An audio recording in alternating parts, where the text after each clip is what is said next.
Bom dia, graça e paz em Jesus Cristo. Devocional de hoje aqui no Salmo de número 31, somente o versículo 10. Diz assim o nosso texto: Gasta-se a minha vida na tristeza, e os meus anos em gemidos.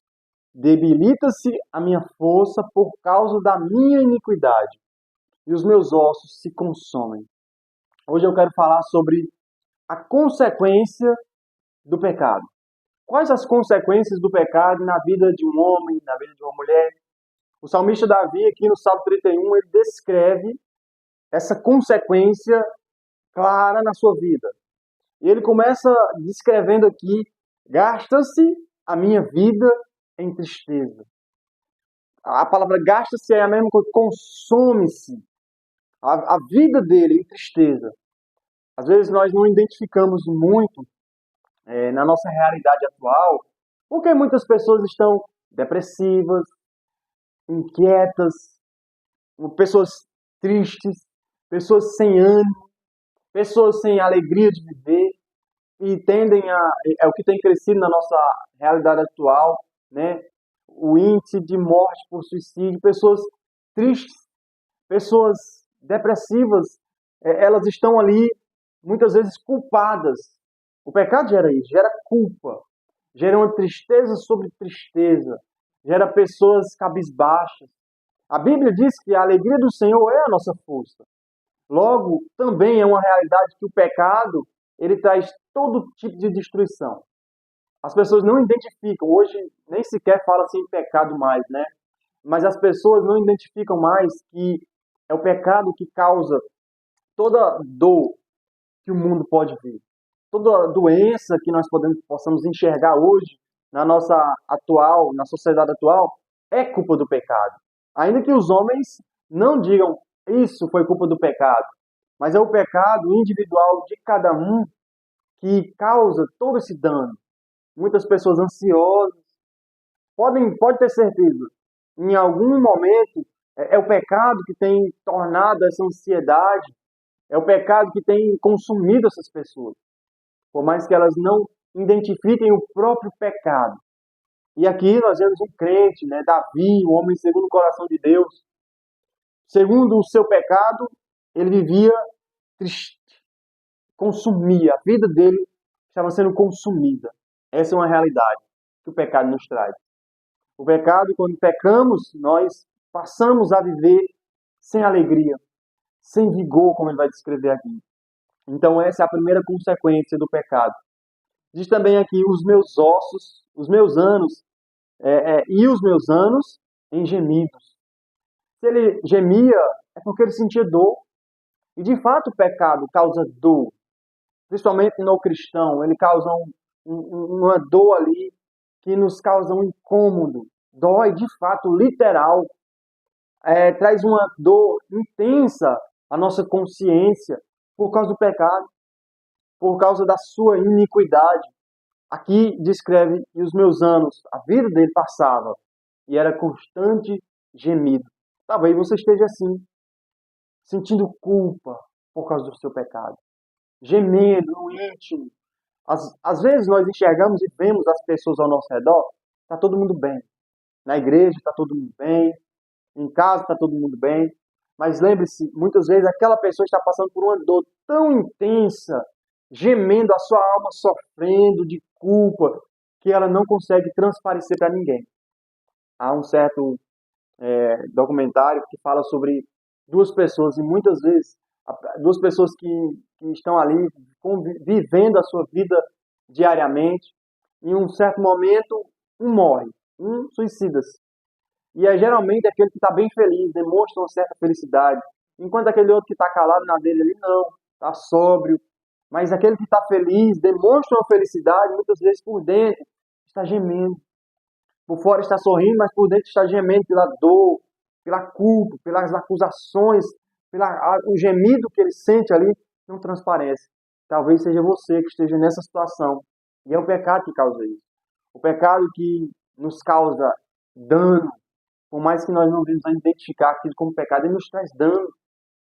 Nós lemos, por exemplo, o pecado inicial de Adão, quando ele peca, a culpa veio sobre ele.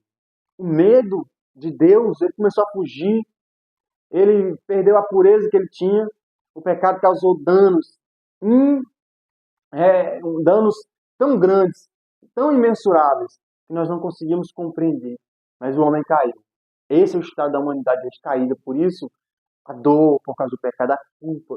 E o salmista continua descrevendo: debilita-se a minha força por causa da minha iniquidade. Aqui é uma realidade. Não há vigor, não há força.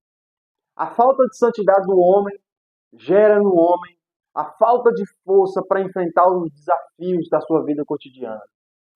O medo, a falta de vigor de enfrentar os seus inimigos. Temos, por exemplo, o caso de Davi, que diante de Golias demonstrou fé, demonstrou ousadia, demonstrou força, vigor. É isso que nossa sociedade precisa. Precisa de homens de Deus, precisa de mulheres de Deus que tenham vigor, força para enfrentar os desafios. Davi viu todo o exército de Israel, homens valentes, homens que outrora venceram outros exércitos. Diante de um homem, eles se prostraram, porque faltou a força, o medo estava sobre ele. O medo estava sobre aquele povo, até sobre o rei Saul, o homem segundo, o homem que Deus tinha levantado ali para reinar, estava prostrado diante do gigante. Então Davi, um jovem, mas forte, cheio de força, estava disposto a enfrentar o gigante, porque ele confiava em Deus. Os homens ali estavam temendo. O pecado ali deles era a falta de fé em Deus. É pecado, falta de confiança em Deus, que Deus poderia livrá-los. Estavam em pecado, e o pecado fez todo o seu vigor se tornar em sequidão de estio, como diz Davi no Salmo 32. A iniquidade, o pecado nos rouba a nossa força. O homem santo, o homem que vive uma vida de integridade, de retidão, você pode ver, ele é ousado, ele é determinado, ele vence o mal, ele está determinado a ultrapassar as barreiras. Quando nós vemos homens que vivem na bebedeira, por exemplo, frustrados, não têm vigor, força para disciplinar os filhos, não têm vigor para governar a sua casa. E você vê famílias destruídas porque homens vivem em pecado. O pecado tira a autoridade do homem. O pecado tira a ousadia do homem. O homem, ele não tem ousadia para se posicionar por causa do pecado. Você pode ver, as famílias estão destruídas por causa do homem que não vive uma vida de santificação. O homem não tem... Como que ele vai se posicionar como alguém que é sacerdote na sua casa, por exemplo, se ele vive escravizado pelo vício, pelo pecado? O que nós precisamos na nossa sociedade hoje, vou falar a verdade, é de homens. Homens santos. Mulheres que vivem uma vida de santificação. O pecado tem paralisado muitos ministérios. Você muitas vezes tem chamada para pregar a palavra, para evangelizar, chamada para levar o nome de Deus através da sua vida, ser testemunha viva do evangelho. E o pecado tem paralisado você. O pecado tem tornado você está sem força, porque o pecado tem encurvado você. Essa é uma realidade. Então, o pecado faz isso. Rouba a nossa força. Rouba o nosso vigor. E Davi diz, e os meus ossos se consomem. Os ossos dele, como que se desgastando por causa do pecado. Talvez você tenha gastado a sua vida e tenha gastado a sua vida em coisas que não edificam. E você tem toda uma sociedade para transformar. Você é instrumento de Deus aqui nessa terra. Nós somos a igreja, o corpo de Cristo. A Bíblia diz que é como se Deus exortasse por nosso intermédio. E o mundo, a carne e o diabo querem frustrar os planos de Deus na sua vida. Por isso, nós precisamos recorrer a Cristo. Porque o pecado nos paralisa.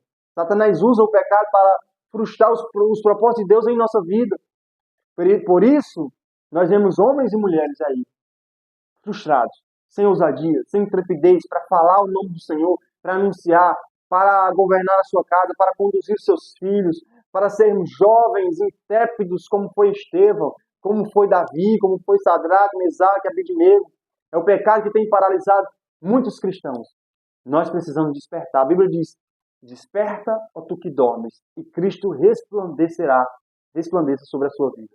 Nós precisamos aprender a remir bem o nosso tempo, porque os dias são maus. Nós precisamos ser sábios e não tolos. Nós precisamos ser como astros em nossa geração adulta e perversa. E o único modo é nós, cada um de nós, sujeitar-se a Deus, resistir ao diabo.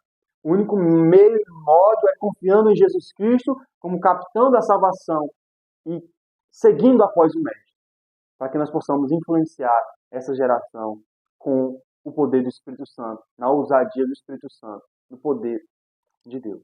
Vamos orar? Senhor Deus e Pai, nesta manhã, quero orar por cada um que irá ouvir essa palavra. Desperta, Senhor. Desperta homens e mulheres de Deus para irem avante, Senhor, para levantarem a bandeira do Evangelho e viver uma vida santa, íntegra, Senhor, em retidão, para assim, Senhor, sermos instrumentos do Senhor na Tua obra, neste mundo, Senhor. Te oramos em nome de Jesus. Amém. Amém. Amém, meu amigo, minha amiga. Deus abençoe. Glória a Deus. Quero também convidar você para compartilhar esse vídeo com mais pessoas, para que mais pessoas ouçam a palavra de Deus e sejam edificadas, sejam despertadas. Amém? Deus abençoe e glória a Deus.